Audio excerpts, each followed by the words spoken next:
Hey guys, I just wanted to show you the Vassal module and my modifications to it. Okay, the first thing I did was I put in all the charts.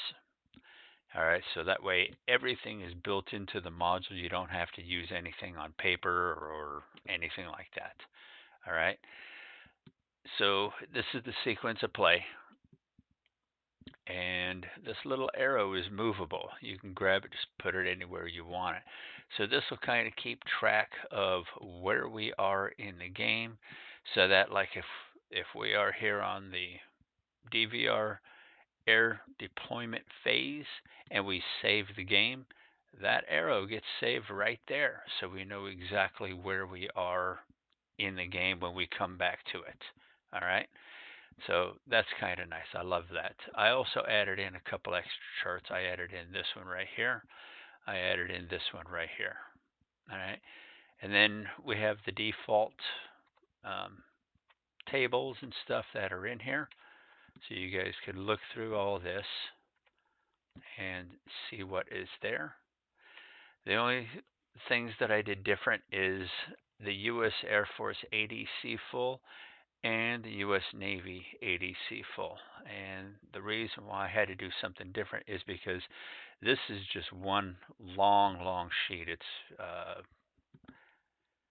11 by 17 or 8.5 by 7, 11. I don't know, something like that. It was too big for me to scan as one full sheet. So right here, where this is, you can see that the text is different. When I scanned it, it only got part of this row here. And then when I scanned the bottom half, it was missing. So I kind of went in here, did some editing to the image files, and then I just put in the text again. All right. Looks a little bit different, but it works well. And the same thing for the full. You'll see right here is where I had to do my own typing. It's a little bit squished like compared to the other ones, but that's okay. And then I just joined the two halves together, just like I did this one right here. I joined the two halves together. Okay, and then continuing, all this is still stock and standard. Okay, so we have all of our charts. I changed a couple of the icons. Well, yeah, this one here for the notes, and then I changed all of these to the default, and these to the not default, but the ones that I like to use, and these two. This is the screenshot, and this is the move. All right. So a couple other differences. I added my own log sheets. Now everything on here is editable. All right, you saw the pictures on my page, I hope. But what Joel Toppin did when he originally designed this game, let's just grab this and throw this slide out here so we could see. Instead of plugging in all the information in a big log sheet like this, he took a different route. And the route that he took is kind of ingenious, but it's also a pain in the ass too. So we have two different flights out here, two different aircraft, two different names. But what he ended up doing is if you go down to here, flight log, all right, this is for Dakota. Down here, flight log, this is for Arab. He did it individually per counter. It's nice because if you want to know what this guy is all about, you could just go down, hit flight log, and boom, everything pops up. The only problem is, like, if this guy gets shot down and you delete it, you no longer have access to this. If you use everything on here, we now have access to, so you could do something like, say he's counter number, I don't know, 22, and you could do something like SD for shot down. All right. So you know you don't have to update this anymore. But the nice thing is you still have a record that you can see. So I don't know, maybe we need to decide which way we're going to do this. Use these little guys or use this. I also noticed one other thing also. When you go down here, I gotta remember what it was. Give me just a second. Was it this one? Nope. Highways climb dash acquired reset flip label generic ID. This one right here. Change mission. Okay, that's the same as this box right here. So if you put it to cap, it does not modify this. You still have to type in here, hit apply, and then close. So that was one thing that I noticed that doesn't really do anything except you could just change his mission, but you got to change it here too. I don't understand why this is here, and if it is here, if you put something here, why it doesn't automatically populate this for you. But then again, why do you need this when you can put it right here? So I thought that was a little funky. So like I said, maybe we need to decide, are we going to use these little ones or are we going to use the big one? Are we going to do both? I don't know. What do you want to do? Let me know. The only other thing I wanted to talk about is the route planning and the SAM planning. So let me show you how these pages work. We'll just back up a little bit. Now it is a little funky because basically these are just movement trails. Okay, that's why I have it down here as movement trails, not route planning. The thing about movement trails is as soon as you move it, it is going to show you your movement trail. So what you do instead is you put them originally wherever you want them. So maybe you have some all the way over here on this side. Let me do a fit width. All right, you have 2 on this side here that you're going to do, and maybe you have 2 on this side here that you're going to do. So as soon as you move it, it gives you your movement trail, or in our case, our route planning. Just hit this guy here, that'll get rid of it. Now the thing is about this, let's just rotate him for a second. We're just going to do a couple of real short flights. I'm not going to spin it yet. And then we are going to go back out. So at this point, now you could either keep doing this, or you could actually just use the keyboard shortcut. So there's your route.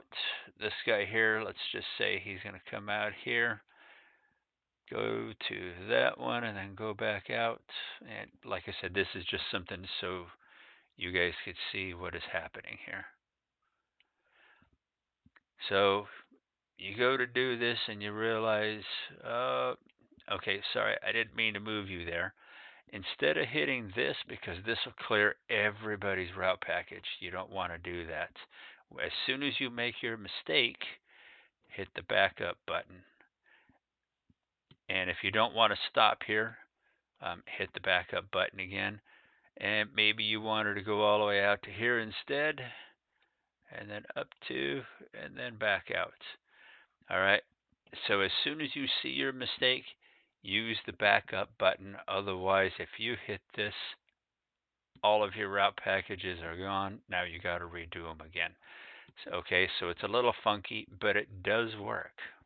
Okay, so plan your routes carefully. And the only other thing is the SAM planning. There is only one counter on here, and that's this guy here. If you delete it, you're kind of hosed, so don't do that. At least not from this location.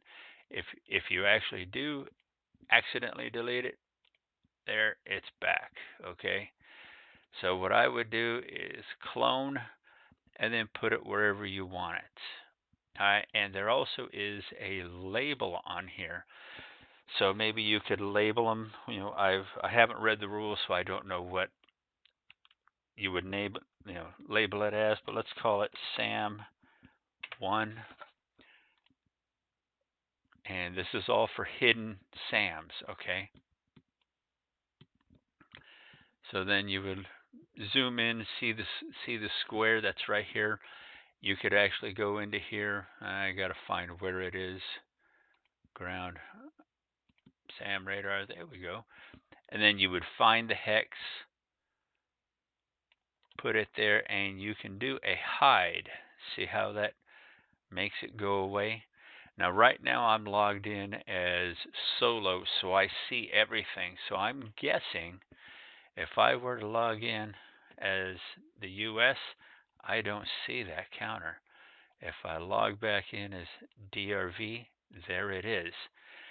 But you could do the hide so you know just by looking at it that it is hidden as compared to this one here to where it is a known site. Okay? But if you actually unhide it, you can see like maybe it's been spotted.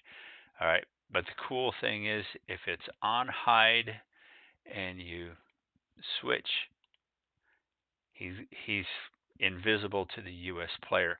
But unfortunately, if you log in as solo, you see everything. So we need to be careful about how we log in. So whoever maybe there's two people playing the DRV and two people playing the US. Make sure you log in as appropriate. And maybe there might be somebody kind of refereeing. He could log in as solo. I believe he could also log in as observer. Nope, apparently not. Okay, so whoever, if we have a referee or whatever you want to call it, he could log in as solo and he gets access to everything. Now, the nice thing about it too is if you log in as US, you cannot see the DVR, and it's the same with DVR. You cannot see the US stuff. Okay, I put those in so that whatever you are logged in as, you can only see that. But if you are logged in as solo, you can see both sides. So if you're the referee and you have a question, you could come in here and look. You could also make edits and all that stuff too. So all you do is edit and right click. All right, select it, right click. Okay, real easy to do. You could still come in here and look at where the guy has his hidden units, his AAA or SAMs, and then verify that it's out here or whatever you want to do. All right, So just to show you how that works. Okay, I think that's pretty much it. Hope you guys like this. If there's any changes you want done before we actually start playing, not doing our training sessions, because as soon as we start playing, we're going to do a couple of moves and then we'll do a save game. If I make any changes, the save game will not have those changes. We would have to either recreate it or start over or whatever. So kind of get in there, play with it. If there's any changes you want, hit me up, let me know. I'll do my best to add it in and accommodate your wishes. Okay? But please do play with it and let me know if there's any changes. Thanks. Bye, guys.